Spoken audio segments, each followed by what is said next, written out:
We returned to the book of Proverbs this week, and I wanted to take a look at chapter 1, verse 4 of Proverbs.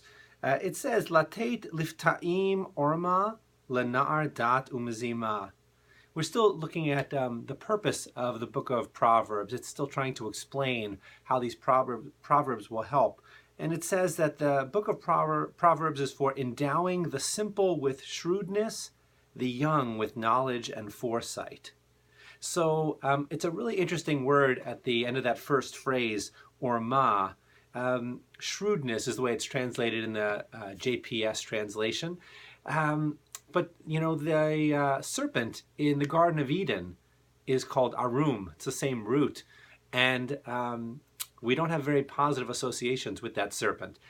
We think of that serpent as tricky. You can call it shrewdness, but you might be wondering if it's just a sort of politically correct way of making something which is actually negative seem positive. But the commentaries overall have a very different attitude. Orma is used in other places in the Bible, in the Tanakh. And in this case, it does seem to be meant in a very positive way. Part of the question is, what do we need shrewdness for? How is that going to help us live our lives? And one of the ways it might help, first of all, is that we have to remember that part of what Proverbs wants us to do, and what Jewish tradition overall wants us to do, is figure out what God wants from us. And well, you could listen to those who say that this is very straightforward. We sort of just follow what God wants from us. You follow the mitzvot, or you follow exactly what the Torah said. I think that most of our ancestors knew that making decisions about how we should act is a complex process. Sometimes the complexity is in the situation itself. Sometimes the complexity is figuring out which of the various options that are in front of us is really the smart one, the wise one, the one that's actually going to serve us and the people around us in the most positive way. Shrewdness sometimes can have the sense of it being all about doing what's best for oneself.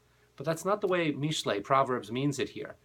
In finding out what God wants from us, we need to be a little bit street smart, I think.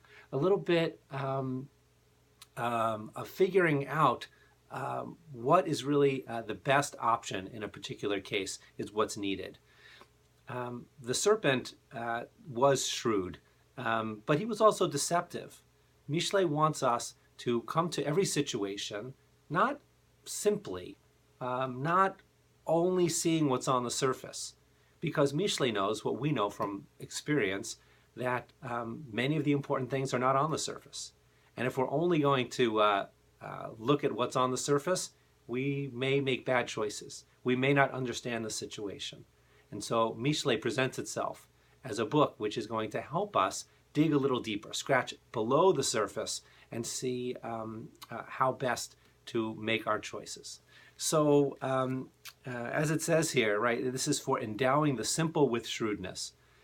Simplicity, while it has its place, is not the end of the story. It's only the beginning. Sometimes we need to be a little more complex in our thinking, and that's going to bring us to the best result. I hope you have a good Shabbat. This coming Shabbat, we read Parshat Yitro. We arrive at Mount Sinai for the Revelation. And here at Beth Ahm, we also are going to be hosting a wonderful weekend with Rabbi Jordan Ben-Appel from the Institute of Jewish Spirituality. I hope you're able to join us. Shabbat Shalom.